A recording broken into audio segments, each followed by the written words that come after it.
कि कब रुकेंगे ऐसे। तो इसमें अमेरिका एक अहम भूमिका निभा सकता था और अभी भी निभा सकता है अगर वो चाहे तो। चाहे तो बहुत जरूरी है। और मुझे लगता नहीं कि अमेरिका ये चाह रहा है अभी इस फिलहाल तो। अमेरिका ने केवल आग में घी डालने का काम करा है, चाहे यूक्रेन रूस का युद्ध हो, चाहे यहां का युद्ध हो। देखिए, अमेरिका ने ढाल बनाया है अलग राष्ट्रों को और बड़े स्ट्रेटेजिकली उनका इस्तेमाल किया है कई बार, कई मर्तबा। अमेरिका ने तो पुतिन साहब को कह दिया था, प्रेसिडेंट पुतिन को, कि वो युद्ध अपराधी हैं जब यूक्रेन पे तमाम हमले हुए थे।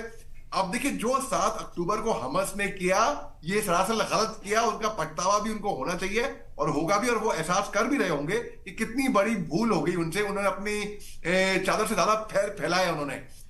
जो इजराइल कर रहा है गाजा पट्टी में, ये भी गलत है। तो दो गलत कभी सही नहीं होते हैं।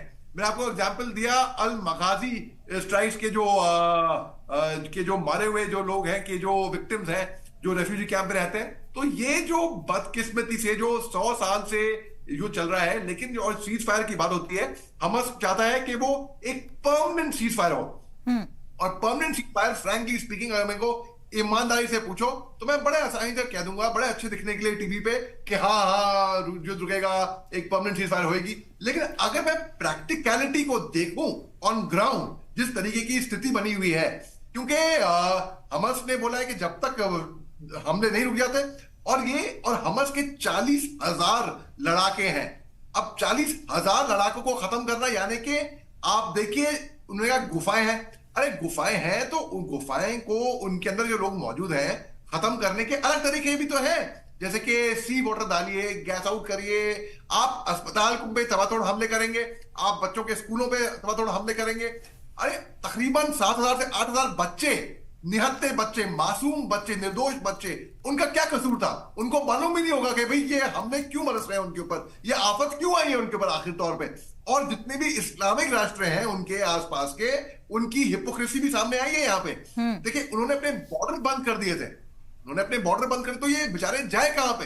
तो वापस ये आए हैं अपने कुछ लौट के अल मगाजी रेफ्यूजी कैंप में। और बस, और ये 9 साल का बच्चा, जैसे मैं आपको बताया, मैं यहाँ पे समाप्त करूंगा ये बोल के, उसकी भी, माफ कीजिए मेरे को बहुत दुख हो रहा है ये कहते हुए, उसकी भी बचने की आगे भविष्य में उसकी भी संभावना बहुत कम है, बेचारे बच्चे की भी। लेकिन फिर भी इस टाइम पे लोग वहां पे तड़प रहे हैं, बिल्कुल तड़प रहे हैं। बिल्कुल। मोहम्मद अली शाह साहब, कतर की कोशिश तो कामयाब रही, उसने सालिसी का किरदार उठाया और 7 दिन तक सीज फायर बना भी। अब मिस्र की तरफ से जो प्रस्ताव दिया गया है, क्या इस पर नेतन्याहू मानेंगे? क्या कोशिश कामयाब हो पाएगी? नेतन्याहू ने साफ कह दिया है कि जब तक वो हमास का खात्मा नहीं करेंगे, वो रुकेंगे नहीं। अब हमास के चीफ तो पहुंचे थे मिस्र सीज फायर की बात करने के लिए। इससे पहले इजराइल ने एक हिंट दिया था, एक्सप्रेस किया था अमेरिका को भी और मिस्र को भी और अलग से, कि भी वो सीज फायर के लिए तैयार है, एक तरीके से बात करने के लिए तैयार है। लेकिन अभी नेतन्याहू ने स्पष्ट कर दिया है कि वो रुकेंगे नहीं। तो मुझे लगता नहीं कि, जैसे जनरल कोचर साहब ने बताया, कि इजराइल पे कोई भी फर्क इस पे पड़ेगा। इजराइल, जब मैं बोलूं तो इजराइल मिलिट्री तो केवल ऑर्डर मान रही है। वो मिलिट्री बोलेगी, उनकी गवर्नमेंट बोलेगी मिलिट्री को, इजराइल मिलिट्री को, कि फायर करो तो फायर करेंगे, रुक जाओ तो रुक जाएंगे। तो जो नेतन्याहू के जो निर्णय के जो फैसले हैं, हम लोग पहले 2-3 महीने से पहले हम सोचे थे कि भाई प्रेसिडेंट पुतिन साहब तो बिल्कुल संघीय आदमी, वो तो तड़ातड़ हमले कर रहे हैं यूक्रेन पे और बर्बाद कर रहे हैं यूक्रेन को, और रुकने का नाम नहीं ले रहे। तो वहां पे अगर ऐसी बात रही तो नेतन्याहू को देखिए, आप, उन्होंने अपना माइंड मेकअप कर लिया है। मैं आपको, आपने मासूमों की बात करी, तो मैं आपसे कुछ टाइम पहले बता रहा था कि ये जो 9 साल का बच्चा जो अस्पताल में, जिनको WHO की टीम, हेल्थ वर्कर्स ने इसको विजिट किया, ये बच्चा, इस बच्चे ने बताया कि ये केवल महज एक सड़क क्रॉस कर रहा था और उस तरह एक शेड में इसकी फैमिली रह रही थी। जब ये क्रॉस किया तब एक बिल्डिंग एक्सप्लोड हुई। जब वो बिल्डिंग, क्योंकि इजरायली एयरप्लेन आके थोड़ा बर्बादी करते हैं यहाँ पे, बिना बताए, बिना अनाउंस करे, ऐसा बोला गया है। तो जब ये बिल्डिंग एक्सप्लोड हुई तो इस बच्चे को भी चोट पहुंची। जो बच्चे की बचने की संभावना, मैं बड़ी दुख से कहना पड़ रहा है, कि थोड़ी कम है।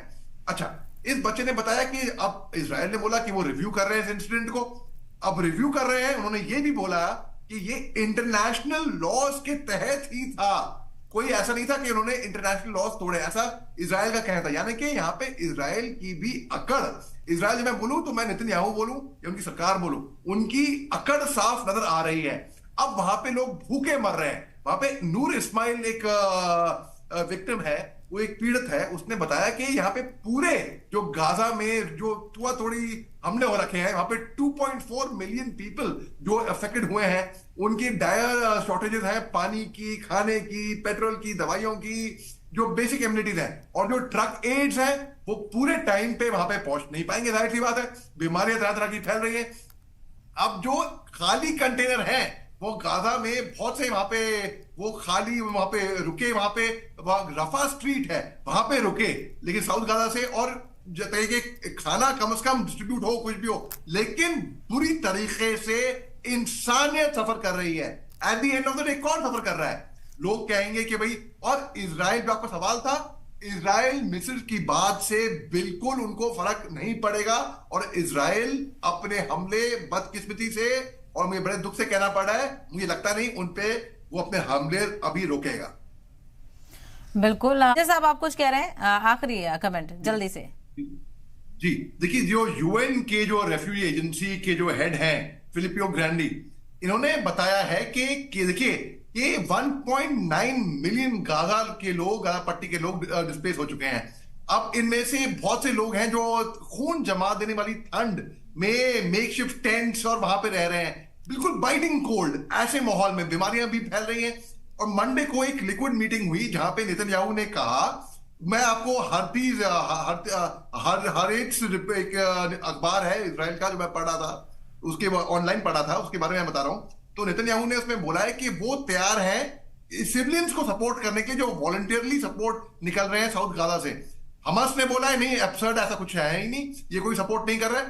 अब देखिए, जो पैलेस्टीनियन है वो निकलने को तैयार नहीं है। कुछ वो कह रहे हैं कि हम आगे खाई पीछे कुआं, हम मरना वहां पे भी है, यहाँ पे भी है, तो हम अपनी ये धरती, अपनी ये जगह नहीं छोड़ेंगे, और यहां से कई वहीं पे डटे हुए हैं अभी। तो मैंने जैसे आपको बताया कि पहले एक रेफ्यूजी कैंप में 70 लोग तकरीबन वापस आ गए थे। तो इस तरीके से मेरे को बुरा लग रहा है कि अब वो, उनको मालूम है कल को क्या होने वाला है उनके साथ, लेकिन फिर भी वो जाए तो कहां जाए, ये सवाल उठता है बहुत जरूर। बिल्कुल।